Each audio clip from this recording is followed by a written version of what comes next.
Aleluia, aleluia, aleluia, aleluia. Oh, aleluia. Santo Deus. Meus irmãos, a paz do Senhor Jesus.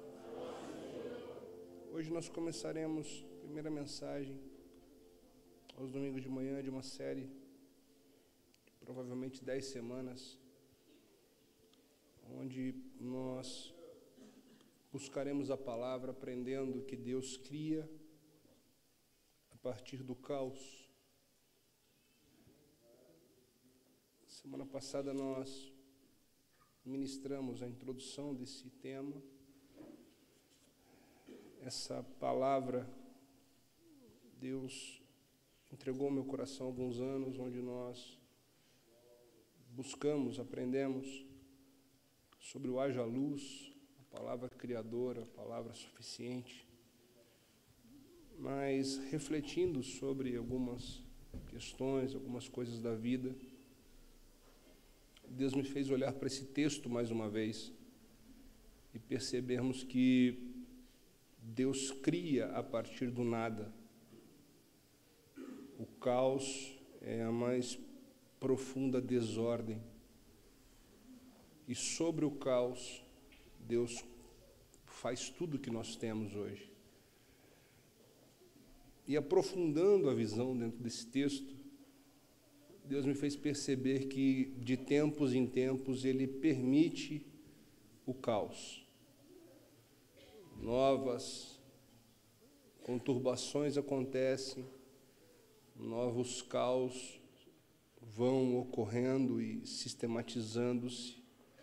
E é justamente quando a gente pensa que não tem mais para onde ir ou o que fazer, que Deus suscita novas todas as coisas. Essa palavra é tão profética que Deus me entregou há pouco mais de 2 semanas. E, obviamente, olhando para aquilo que acontece no mundo. E domingo passado nós anunciamos isso. E ao longo da semana, entre domingo passado e hoje, nós já temos um respirar de guerra mais profundo na humanidade. Isso mostra que Deus realmente nos está direcionando para percebermos o que Ele está fazendo. Apesar do caos, Ele ainda é um Deus que faz. Gênesis capítulo 1.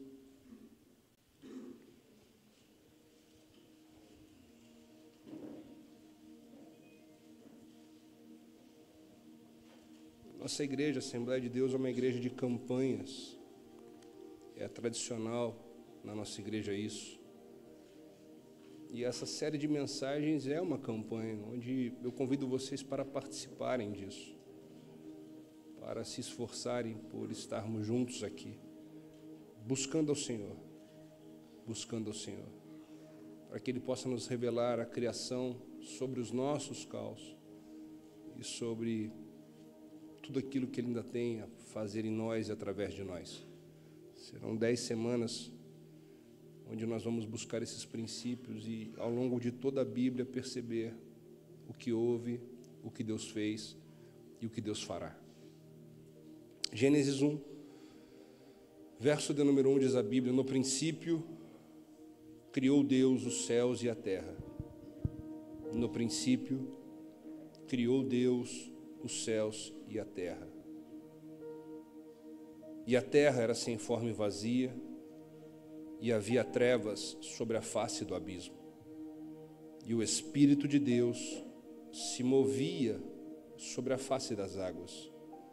E disse Deus: haja luz, e houve luz.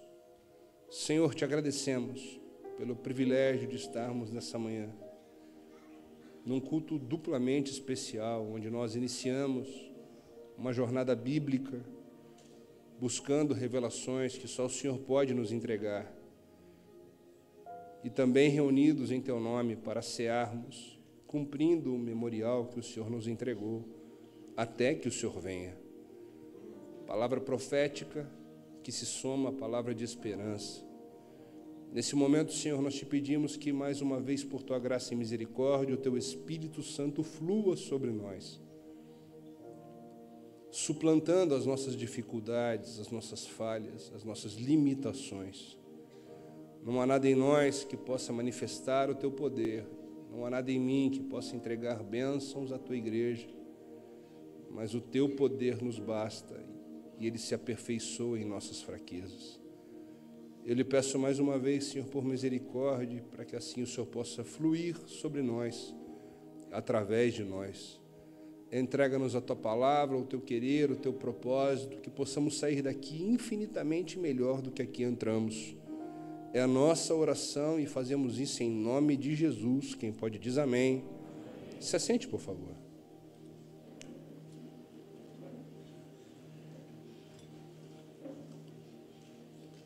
O verso 1 diz: no princípio criou Deus o céu e a terra. A palavra de ênfase que abre a Escritura, fala sobre aquilo que Deus fez e fala sobre quando Deus fez. O que Deus fez? Deus criou céus e terra, e quando Ele fez? No princípio.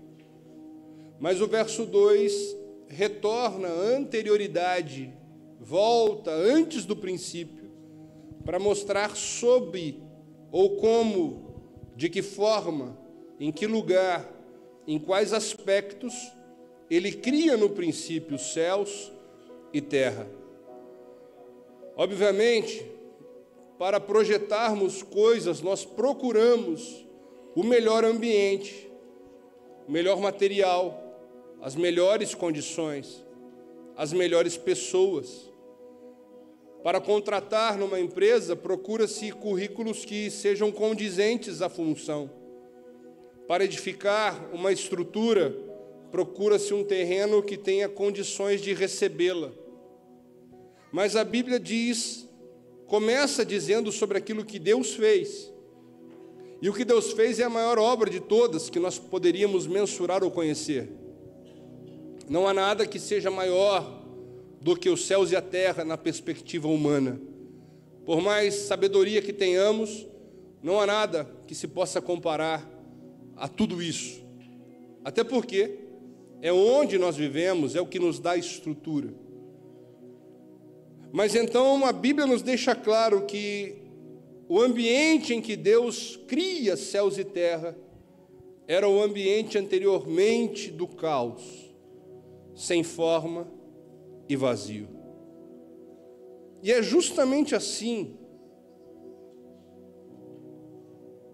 resguardadas as devidas proporções, que em muitos momentos da vida nós nos pegamos, nos encontramos, nós vivemos. Existem tempos de um caos que se instaura de repente sobre as relações, sobre os ambientes. Alguns de nós já estávamos trabalhando de forma tranquila, uniforme, calma, sistematizada, mas de repente surgiu um caos naquele ambiente, sem saber, do dia para o outro, confusões, crises, problemas, e aquele ambiente que outrora era calmo, plácido, tranquilo, se torna um ambiente caótico, desconfortável, ruim de se estar.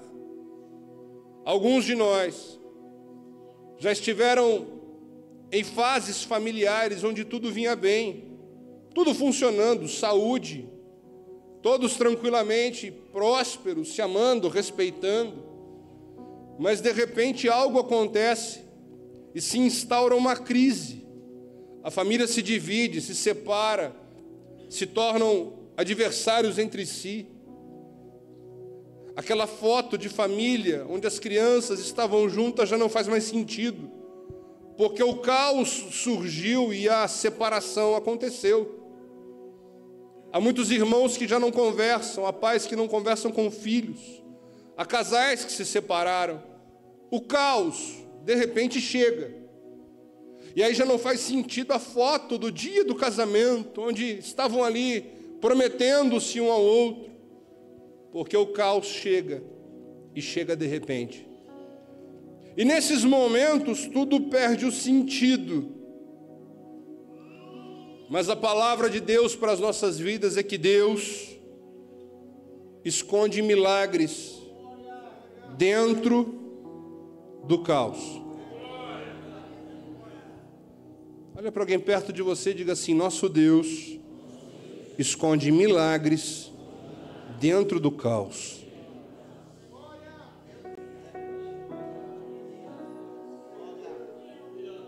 E é isso que nós vamos observar ao longo das próximas semanas. Porque em muitos momentos as coisas tomaram proporções tão complicadas, que literalmente se dizia não tem saída, é um caos instaurado. Mas de repente Deus faz brilhar uma luz. De repente Deus prepara um escape, uma saída, uma nova fase, um novo momento. Alguém está me ouvindo? O padrão divino que Deus estabelece está aqui em Gênesis 1. A terra era sem forma e vazia, as trevas sobre a face do abismo. Quem está estudando e vai anotar, marque isso. Sem forma é um sinal de desordem. Vazia, ausência de propósito. Trevas, falta de direção. Alguém aqui já esteve em trevas absolutas, escuro total? Eu não sei se você já teve essa experiência, mas num ambiente de escuro total, você não consegue enxergar sua mão na frente do seu rosto. Alguém já passou por isso? Não é o escuro relativo da cidade, que sempre tem uma penumbra e você consegue adaptar o olho. Não, o ambiente de escuro absoluto, você não consegue enxergar um palmo na frente dos seus olhos. É a maior literalidade das trevas. E no ambiente de trevas absolutas não existe direção. Não se pode saber como ir.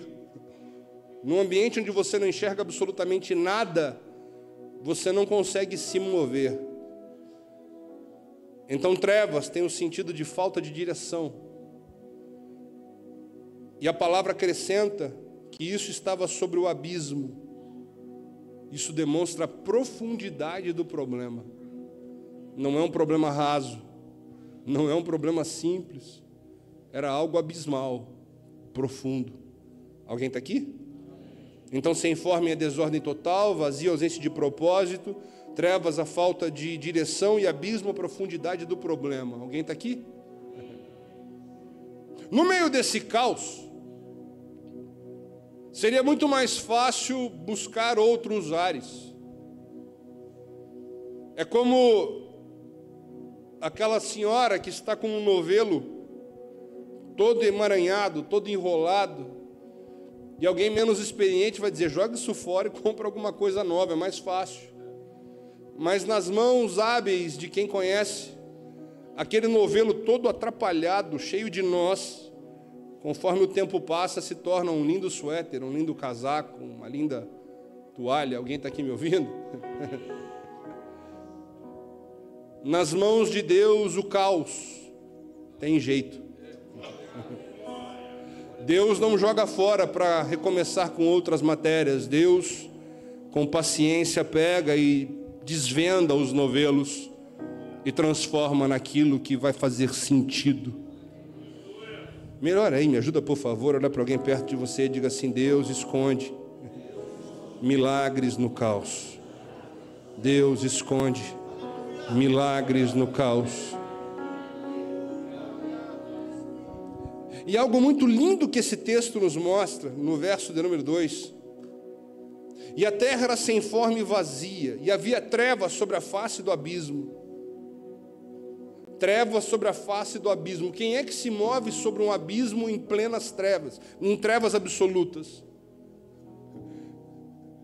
Um ser humano certamente cairia. Mas olha a beleza desse texto. Olha para alguém e diga assim: Deus não se intimida com o caos. Eu e você não podemos nos mover em trevas absolutas. Eu e você, para nos movermos em trevas absolutas, teríamos que andar tateando, com muito cuidado, para não cair. E certamente, se alguém nos dissesse: o ambiente em que você está é um ambiente de um abismo profundo, nós congelaríamos até a alma, porque o medo da queda seria grande. Mas no meio das trevas que cobrem o abismo, a Bíblia diz que o nosso Deus não se intimida. Olha o que diz o texto: o Espírito se movia. O meu Deus e o seu Deus não se intimida com a ausência de direção, porque isso é um problema para nós, mas Ele é maior do que isso. O ambiente de trevas, onde eu e você não sabemos como nos mover, ou de que forma, ou para onde ir, a Bíblia diz que Ele simplesmente paira. E o Espírito de Deus se movia sobre a face das águas. E essa palavra no texto original hebraico significa rachaf, que significa pairar protetoramente. E isso faz uma conexão direta a Deuteronômio 32:11. Só anota para ler depois, onde a Bíblia diz que a águia estende as asas sobre os seus filhotes. Enquanto os seus filhotes estão no ninho, a águia abre as suas asas e paira soberanamente sobre os ares, alcançando alimento, tirando os predadores de perto, pairando de forma protetiva. Acho que você não entendeu ou melhor.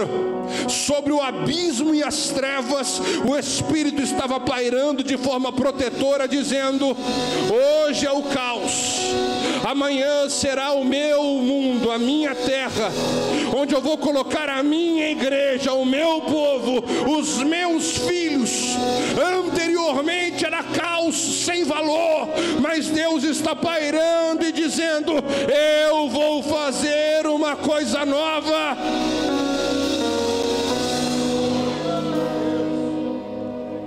E o Deus que pairava sobre o abismo é o Deus que paira sobre as nossas vidas.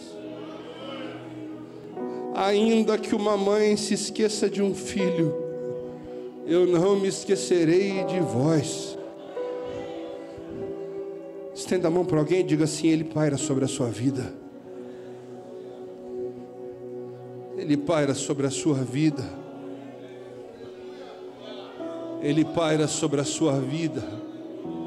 As asas dele estão estendidas sobre nós.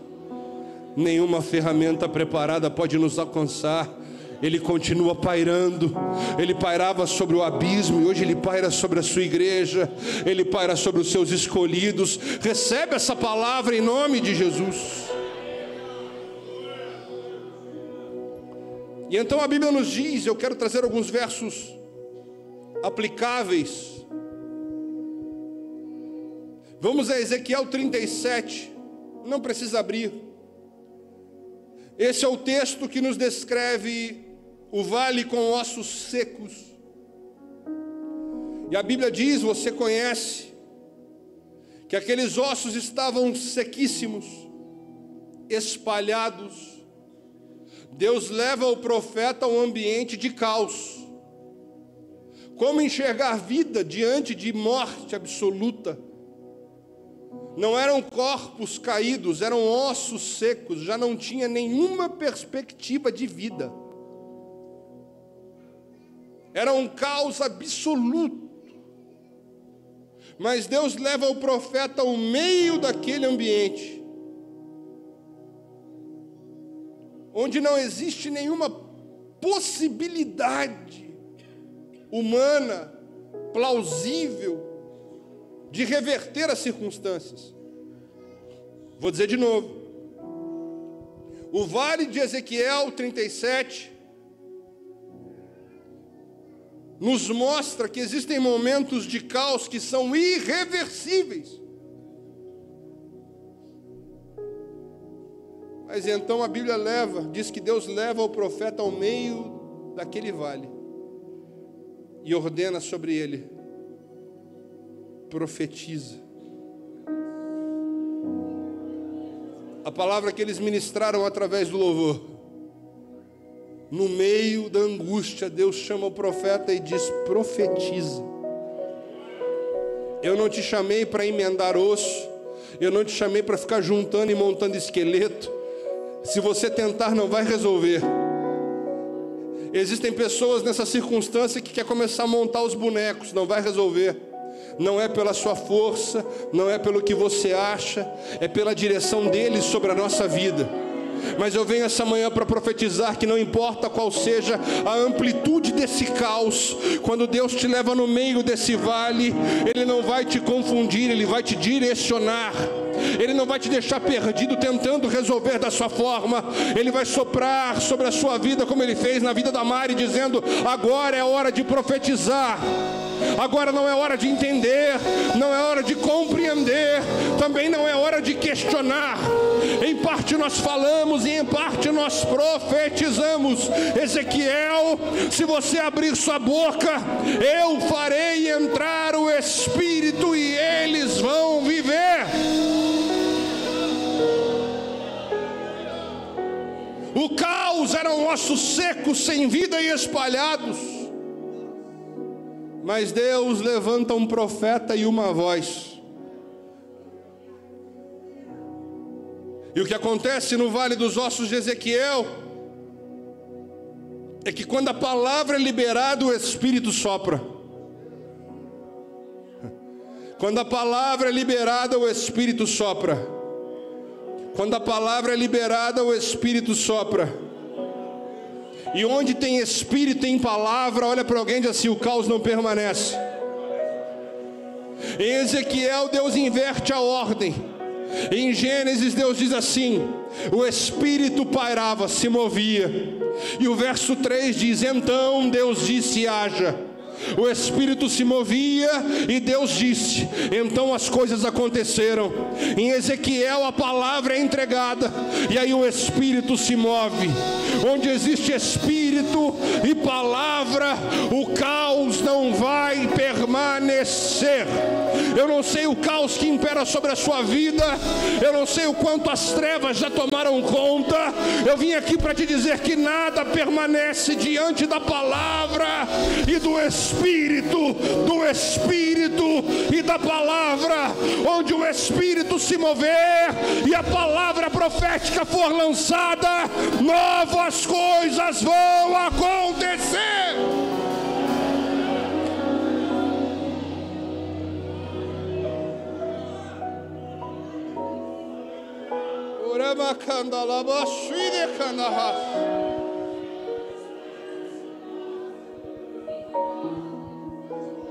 Um segundo momento, uma outra ilustração sobre caos bíblico. Jesus está pregando para uma multidão de pessoas no meio do deserto. 5.000 homens, sem contar mulheres e crianças famintos. Só existem 5 pães e 2 peixes. É um caos. É um caos. Uma multidão alvoroçada é um grande risco, é um grande perigo. Onde existe aglomeração de pessoas, existe sempre um grande risco. Porque uma multidão desgovernada pode se desesperar e pisam-se uns os outros. Existem aqui pastores, bombeiros, policiais, que sabem bem disso. Uma grande preocupação em grandes cultos, grandes congressos, em jogos de futebol, é justamente isso. Para que não haja um caos na multidão e a multidão desesperada saiam pisando uns aos outros.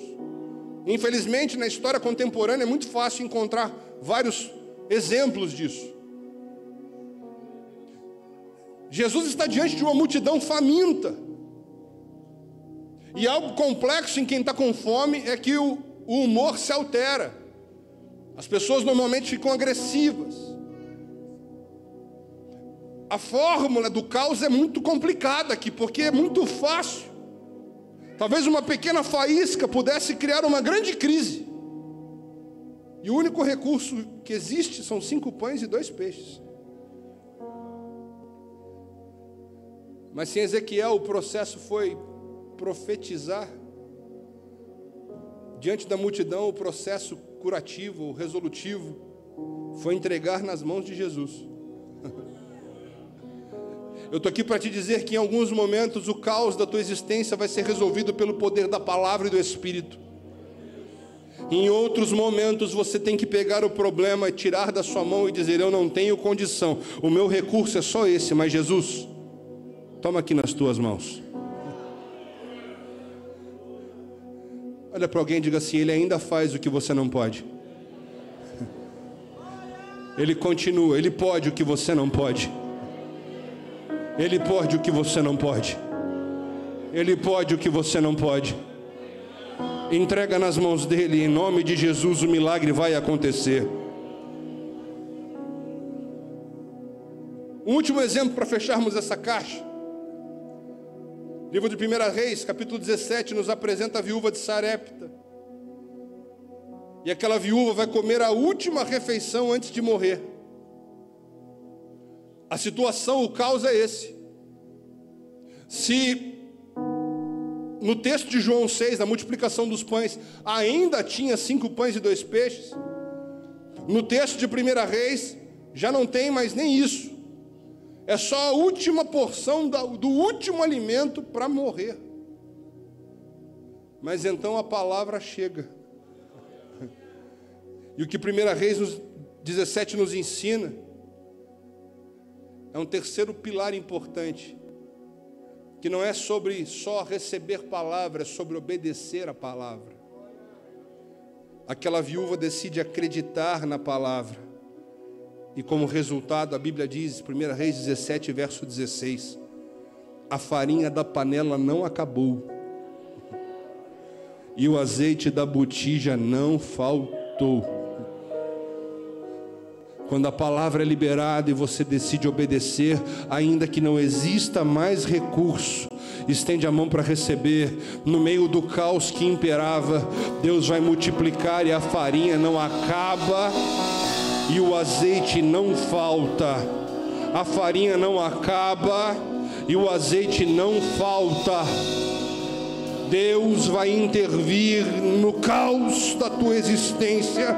Recebe essa palavra em nome de Jesus.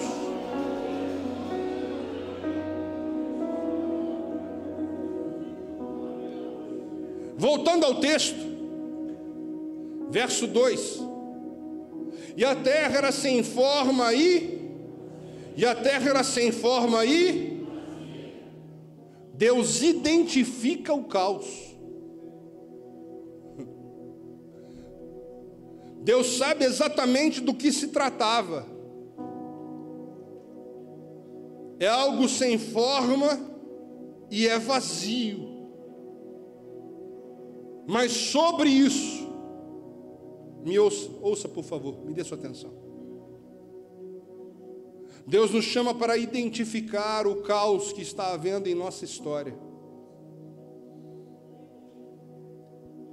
Há uma forma de interpretar, de enfrentar problemas, foi desenvolvida pela montadora Toyota anos atrás, que são os porquês. Há um tempo atrás eu escrevi um texto sobre isso. Para enxergar um problema é necessário entender por que está acontecendo. Então, quando você enfrentar algo, não é simplesmente sobre estar enfrentando, mas procure entender por que está enfrentando. Poxa, esse filho está rebelde, esse menino se tornou rebelde, por quê? Ah não, porque ele está saindo com pessoas estranhas. Mas por que ele está saindo com pessoas estranhas? Está saindo com pessoas estranhas porque a gente deixou ele se relacionar. Por que a gente deixou se relacionar? Porque nós nos tornamos pais relaptos e complacentes. Por que nos tornamos relaptos e complacentes? Porque a gente estava ocupado com outras coisas. Aí você percebe que não é só um menino que é um problema.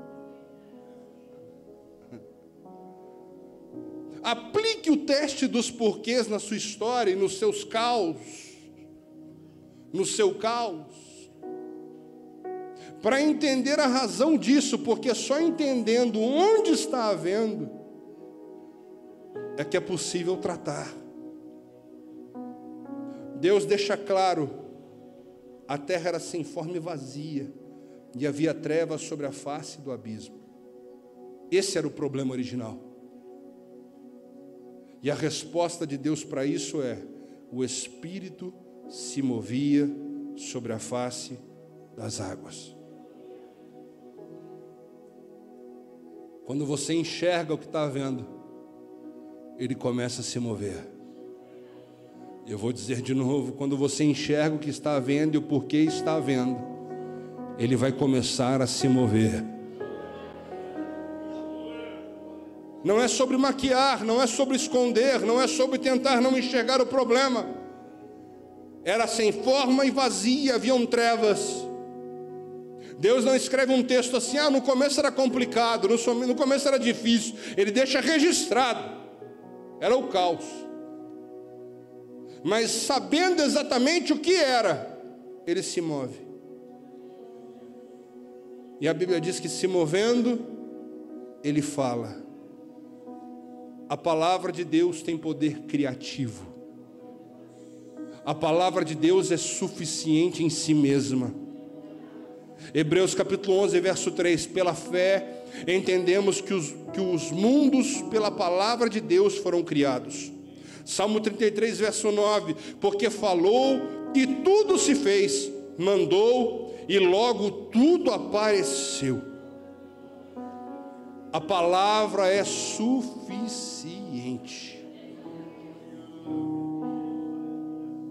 E retornando ao verso 2.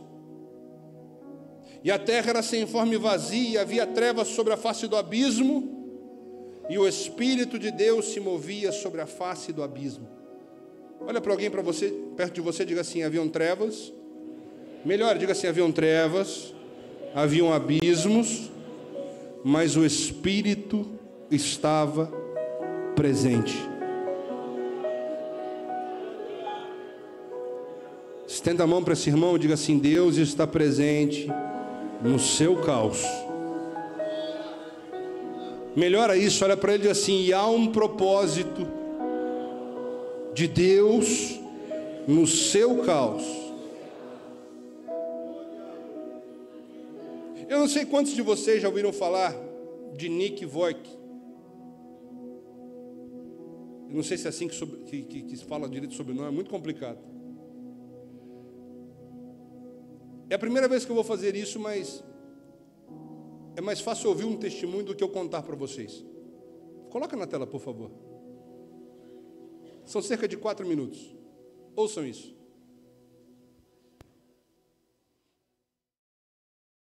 Meu pai dizia que ele e minha mãe estavam lado a lado, ansiosos quando eu estava nascendo.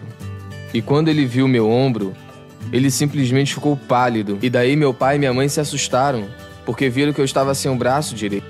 Meu pai queria sair do quarto, porque não acreditava no que estava vendo. O médico entrou e meu pai disse: meu filho, ele não tem um braço direito.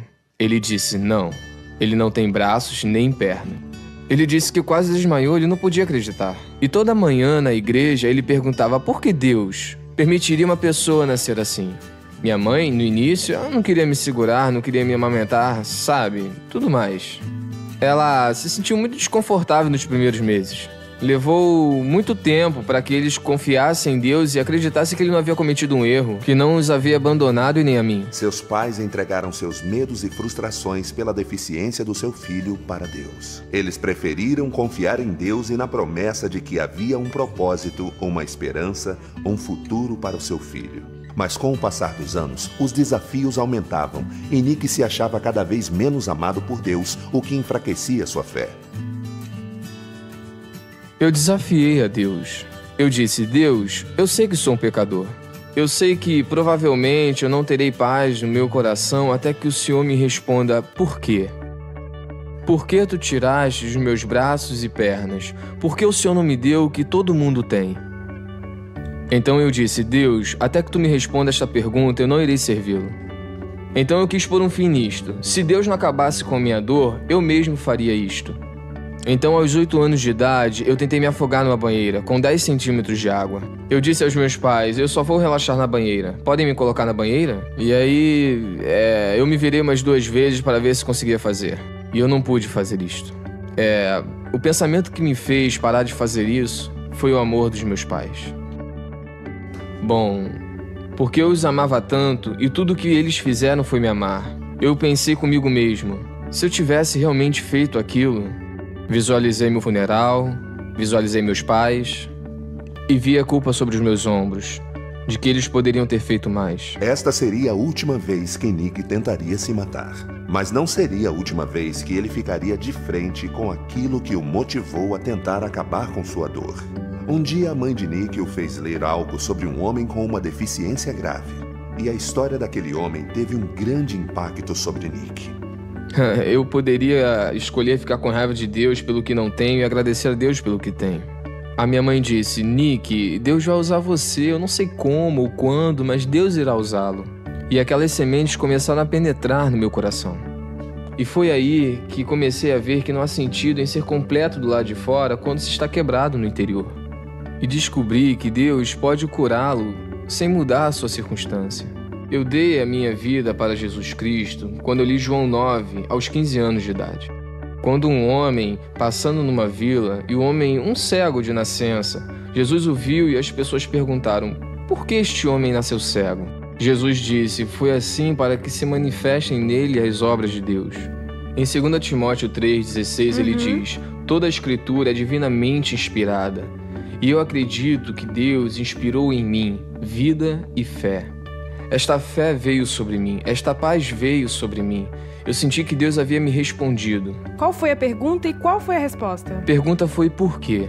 Por que me fizeste desta forma? A resposta foi: você confia em mim? Essa é a questão. E quando você diz sim para esta pergunta, nada mais importa. Mas o que foi especificamente para você que o fez dizer: Senhor, eu vou confiar na tua palavra porque sei que é verdade, mesmo sem saber o que vai ser de mim amanhã? Certo. Porque não havia mais nada que eu pudesse encontrar. Não havia mais nada que pudesse me dar paz. Eu sabia que braços e pernas não me dariam a paz de qualquer forma. Eu precisava saber a verdade a respeito de quem eu sou. Por que estou aqui? E para onde irei quando não estiver mais aqui? Eu não encontrei esta verdade em nenhum outro lugar, só em Jesus Cristo.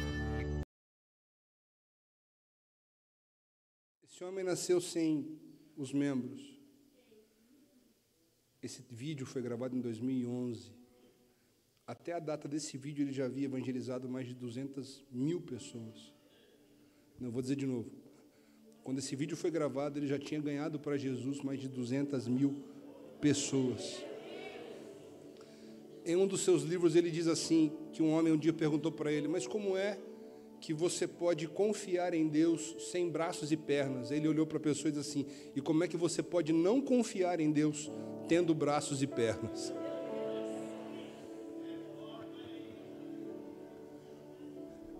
Esse vídeo fala por si só, e por isso eu decidi quebrar o protocolo, a habitualidade da mensagem, para mostrar a vocês o que pode haver na vida de alguém que encontra Deus no meio do caos. Uma pessoa com todas as razões do mundo para desistir, mas encontrou Deus na palavra se revelando a ele.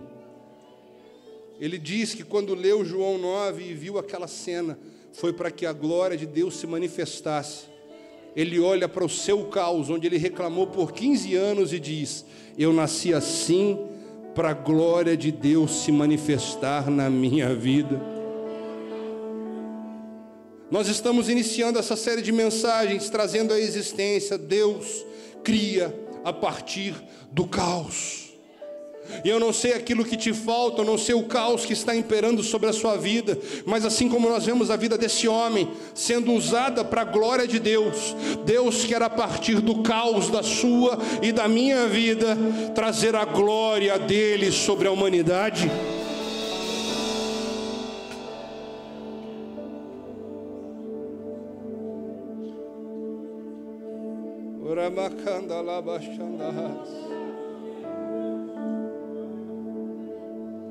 O caos tem um tempo. No princípio, a terra era sem forma e vazia, as trevas sobre a face do abismo, e o Espírito de Deus se movia, mas então Deus disse: haja luz. Qual é o limite do caos? Até a palavra de Deus chegar. O choro pode durar uma noite, mas a alegria vem pela manhã. Todas as coisas contribuem juntamente para o bem daqueles que amam a Deus. Perto está o Senhor daqueles que têm um coração quebrantado. Feche os seus olhos, curva a sua cabeça. Tenha um tempo com a palavra. Convide o Espírito Santo para se mover.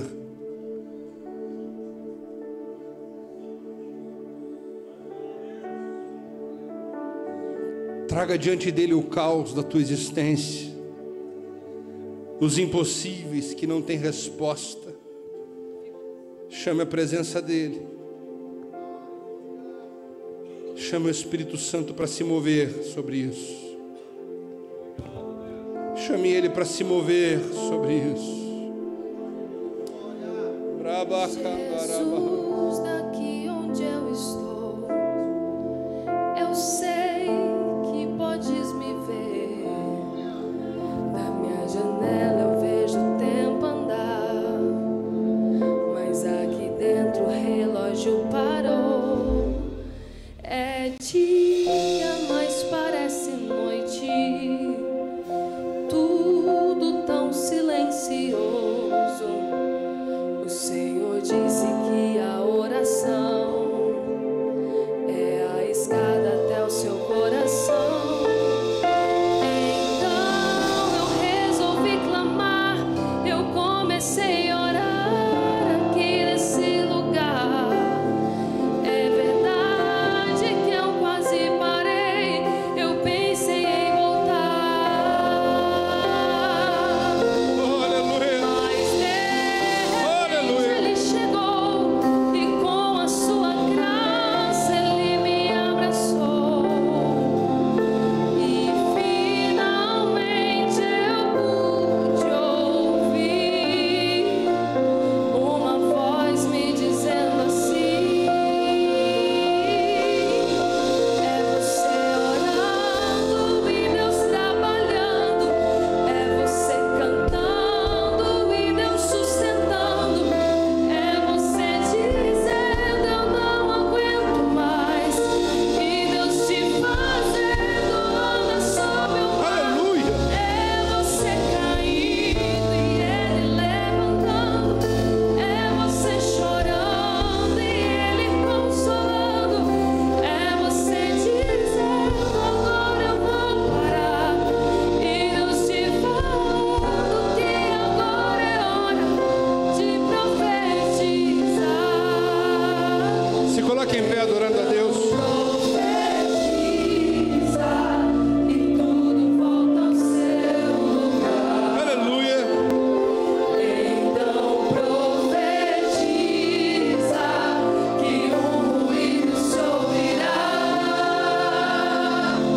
Hoje Ele traz vida e cura por completo. Jesus já deu completo acesso.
caos a Ele agora. Os que recebem a palavra, apresente o caos a Ele agora. Dá endereço, dá nome. E com a autoridade do Espírito de Deus que está sobre a sua vida, profetiza. Espírito Santo se move sobre a casa. Espírito Santo se move sobre os recursos. Espírito Santo se move sobre os sentimentos. Espírito Santo se move sobre a adversidade. Apresenta para Ele agora.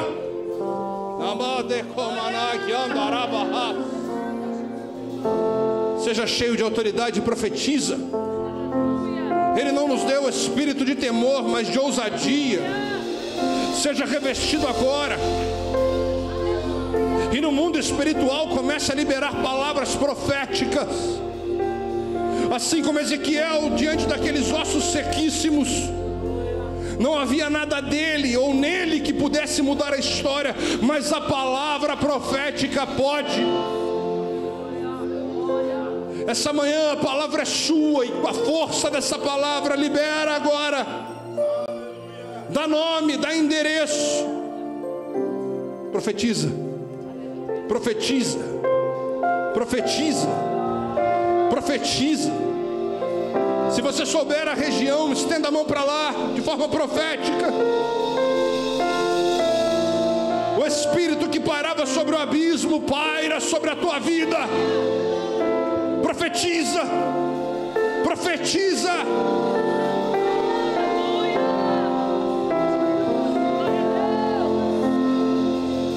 Profetiza. Haja restauração, haja cura, haja libertação, haja paz.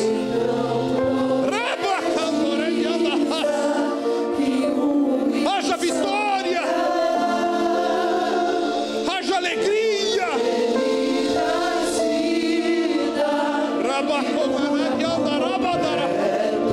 Profetiza. Chama Ele para pairar sobre esse abismo.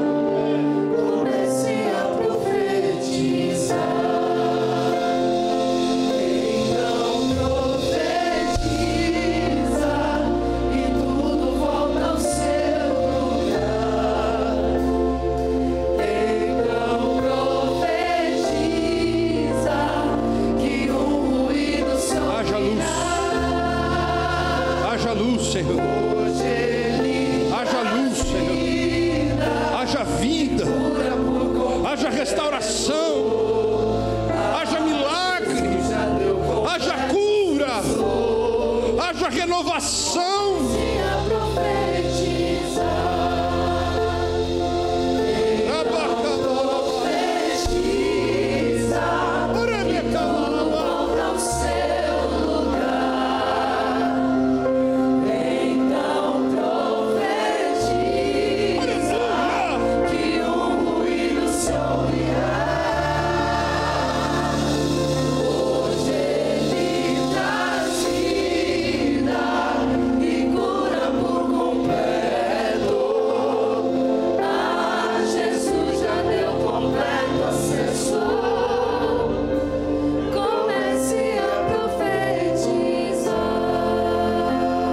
Isaías 43:19, coloca na tela para mim, por favor.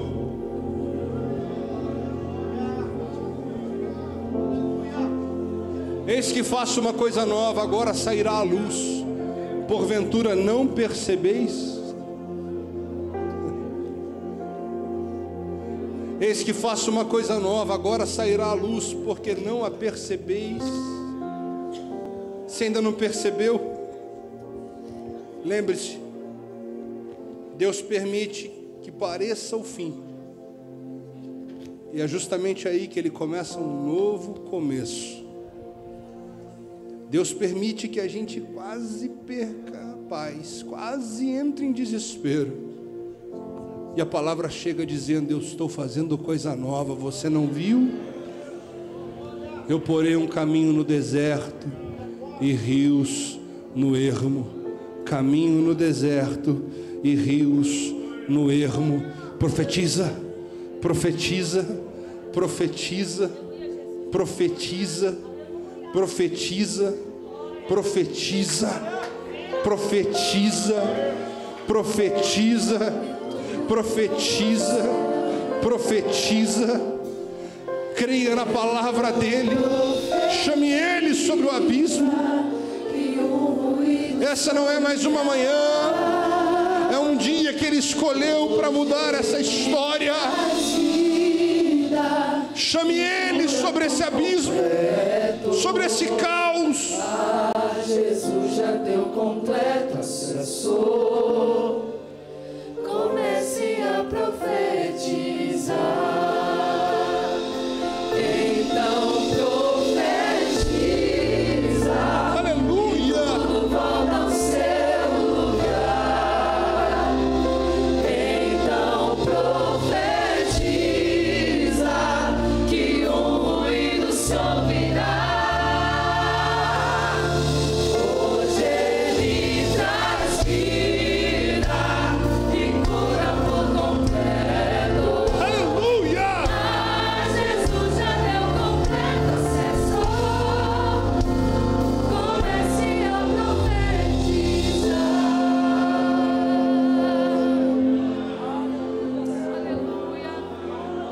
Uraba komena yanda rabaha. Arabadara kandaraba suide kandaraha. Raba kandaraba suide andaha. E a Bíblia diz: o Espírito de Deus se movia sobre a face das águas, e disse Deus, e disse, e disse, e disse: haja luz.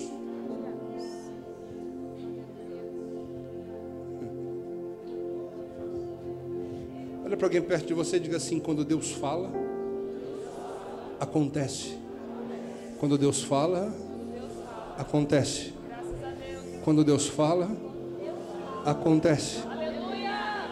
E a terra era sem forma e vazia, e houve trevas sobre a face do abismo, e o Espírito de Deus se movia sobre a face das águas, e disse Deus: haja luz, e houve.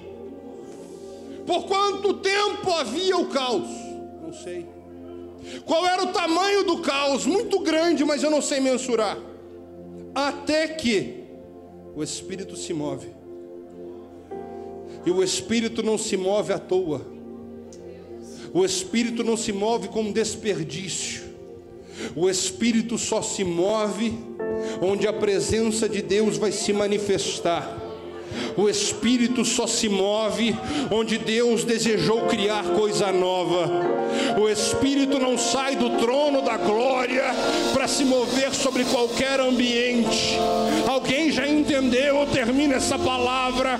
Se o Espírito Santo nos trouxe essa manhã para começar a se mover sobre nós, é porque a palavra que cria também chegou ao ambiente. E quando Deus libera a sua palavra, ela não cria amanhã, ela não cria o mês que vem, ela não cria no projeto futuro.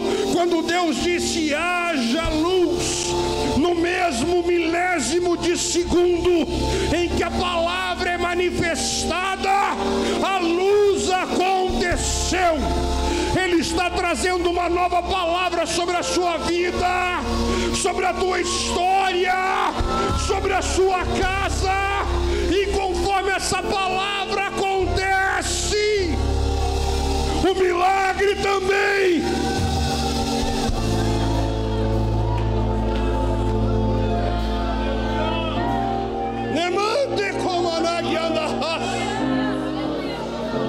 Estende a sua mão na direção do caos. Se ele é interno, põe a mão no coração. Se ele é geográfico, estende para lá, mais ou menos para onde você acha que é. Pastor, eu deixei um caos na minha casa, eu deixei um caos no banco, eu deixei um caos na empresa. Pensa aí profeticamente, estende a mão para lá.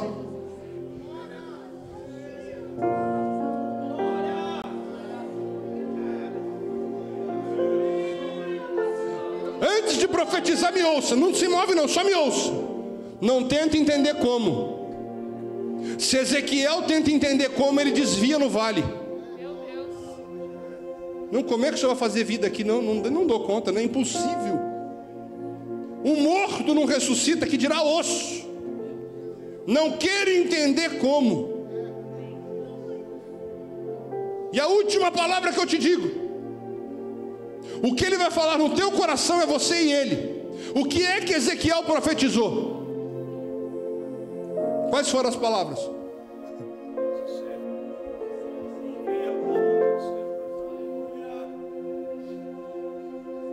Ele vai ministrar no seu coração aquilo que precisa, conforme a voz que você está ouvindo aí dentro. Começa a profetizar agora. Começa a profetizar agora.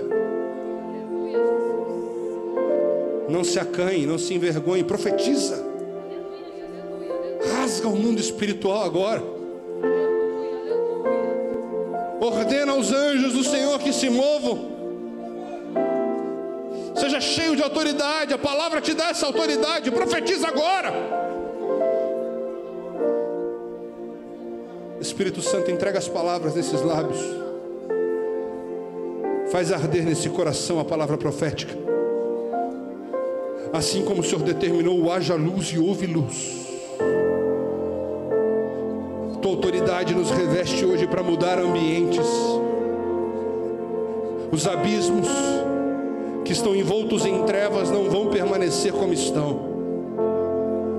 Chegou o tempo de haver a novidade, a resposta, o milagre.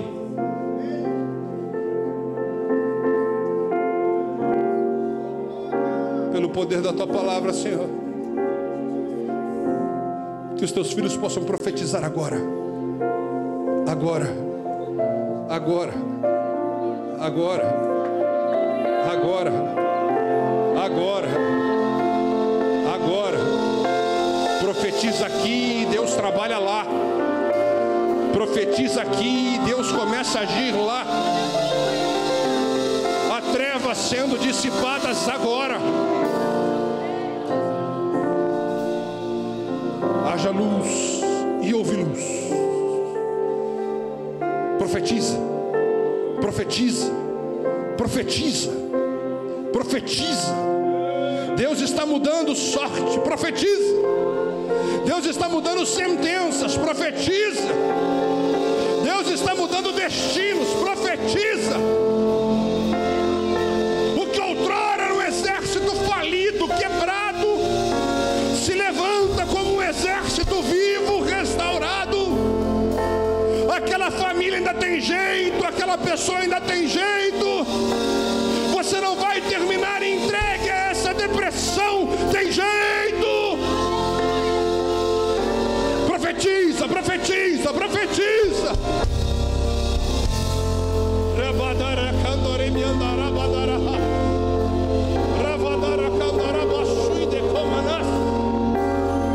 Profetiza. Levanta, profeta. Recebe a autoridade dele hoje. Vai haver luz sobre o seu caos. Eis que faço uma coisa nova, você não vê.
A voz de Deus que pairou sobre Gênesis 1 está sobre a sua vida. A mesma voz que trouxe vida sobre as trevas trará luz sobre as nossas trevas. Recebe essa palavra em nome de Jesus. Hoje é manhã de ceia. Daqui a algumas semanas nós vamos pensar sobre o caos da cruz. Será uma das últimas mensagens. A cruz foi o último ambiente. Da mesma forma que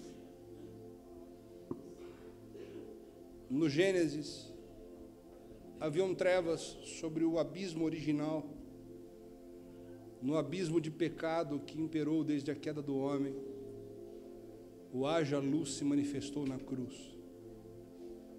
Nós vamos pensar nisso daqui a algumas semanas. Mas essa luz que brilha a partir da cruz é que nos dá acesso a isso. Uma aliança, uma promessa. E uma das coisas mais lindas sobre isso é que essa promessa foi firmada pelo sangue de Jesus. Esse cálice é o Novo Testamento no meu sangue. O que é que pode quebrar o poder do sangue de Jesus?